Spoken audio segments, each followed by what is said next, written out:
Guys, Clorinde has been buffed, so today I'll tell you how good she is now, also considering I did more cuts on her, so I definitely have a more comprehensive view on the matter. First of all, the buff is pretty simple all around. It's definitely no Arlecchino level of mess, luckily. Basically what happened is that they saw her multipliers were too low and they increased them across the board. Just to contextualize what I'm going to say, Clorinde's rotations bow down to a pretty basic pattern. She has to use normal attacks 3 times to build Bond of Life, and then consume it all right after by using her elemental skill, which will deal damage based on how much Bond of Life she has. This elemental skill has no cooldown and will also heal her, which is very important because since she uses Bond of Life as a mechanic, she can't be healed by other characters during her uptime. So she's kinda like a self-sustained type of unit, just like Arlecchino. In this beta update, they significantly buffed the damage of both her normal attacks and her elemental skill. Specifically, they buffed the multipliers of these attacks, which is something that has different importance depending on where you use her in. Specifically, on aggravate teams, so teams where she benefits from Quicken, a reaction that doesn't scale up with the multipliers of the attacks, she doesn't benefit as much as she does on other types of teams. In a way, this is good, because her teams other than aggravate were looking pretty lackluster overall, and that was directly because her multipliers were too low. Additionally, her first passive that increases the multipliers of all of her attacks depending on how many electro reactions have been triggered in the last 15 seconds has also been buffed. This is on top of the fact that we got confirmation that unlike Nuvilet's passive, Clorine's doesn't specifically need different reactions in order to get maximized. For example, triggering Electrocharge 3 times is enough to get 3 stacks from the passive. This is good because it simplifies her rotations quite a lot and it extends her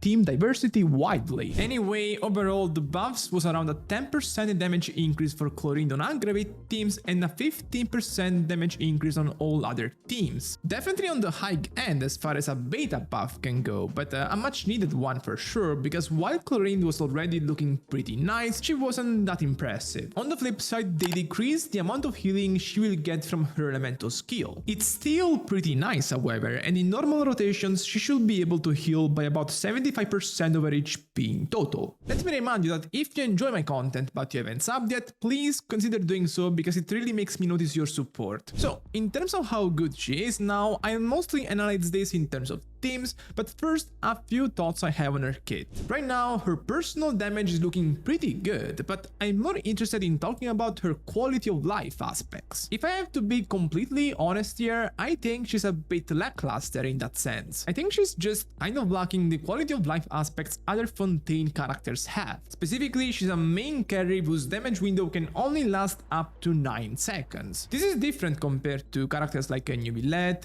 Arlecchino, Navia, Linne, all characters that have more flexible windows. Clorinde has this tight window of 9 seconds where you have to spam normal attacks and elemental skills, and you have to take advantage of it fully in order to make her deal good damage. Another Fontaine character that works like this is Vrizzly, that also has his uptime tied to a specific duration. However, Vrizzly has one element that Clorinde lacks, and that's partial interruption resistance. I think it's pretty important for characters that have their uptime tied to a specific duration to also have interruption resistance of some sort, because if they get staggered, then they lose time and also damage. I think for Clorinde this might be a legitimate issue, because while she's shooting opponents, she's standing in the same spot for 1.5 seconds, sort of. She gets the move when she uses her elemental skill, which is sort of a dash that goes through opponents, but for around 5 seconds in total of her window, she will be standing in the same spot and will be vulnerable to enemy attacks. So basically, without a shielder, I can definitely see her being staggered and losing damage as a result being a potential issue. Also, if she swaps out, her special stance will end. This is kind of a bummer,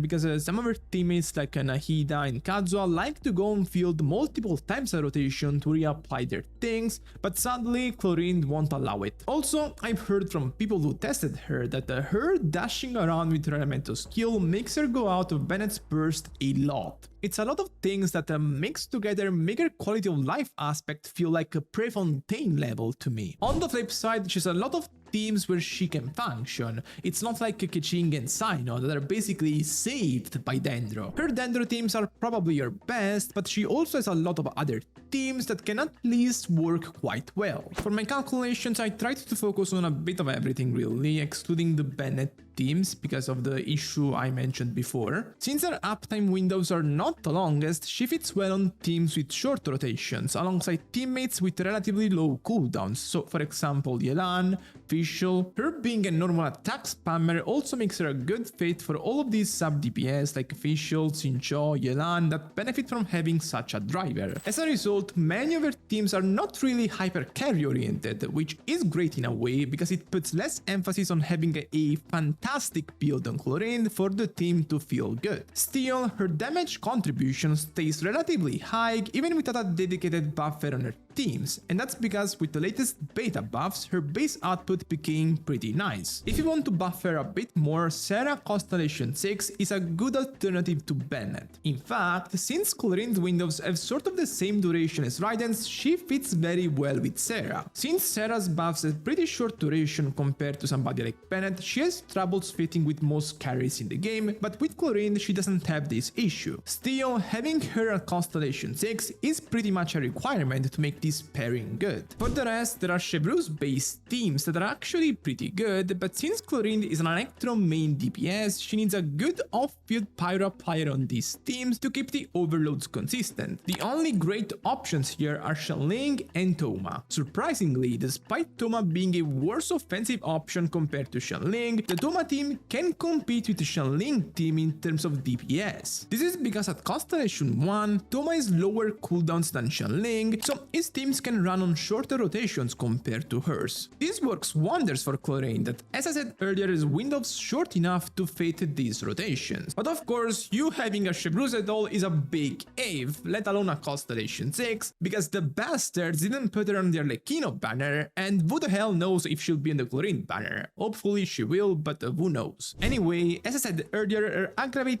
teams are her best, mostly because they take advantage of Fischl very well. Nothing much to say about these, honestly. They've notoriously been very good compositions for Electro characters, and Clorinde makes no exception. So, just to wrap this up, there are teams I haven't calculated yet because I'm still waiting for some gameplay related confirmations about them, and these will be the Quick Bloom teams and the healer based teams. For the healer thing, they're interesting because healing gets converted to Bond of Life for Clorinde during her uptime, which means that bringing a healer could make her use more elemental skills during her window. But I need to see more gameplay about it to see how it would realistically work in practice. Lastly, I've been getting a lot of questions asking me things like is Clorinde going to be as good as Arlecchino, as good as Neuvillette, as good as Navi, as good as this, as good as that?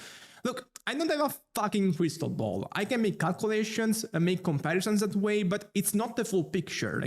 Reality can be different from calculations many times, so I can't give you a clear answer yet. Theory can only take you so far. This video has been sponsored by Oppenheimer, but she's looking pretty good, so if you like her, don't worry. If you don't like her, then who cares? And for today, I'm done. Make sure to go check the Arlecchino post-release video I made a few days ago where I compared her to Neuvillette and Huto, and bye bye.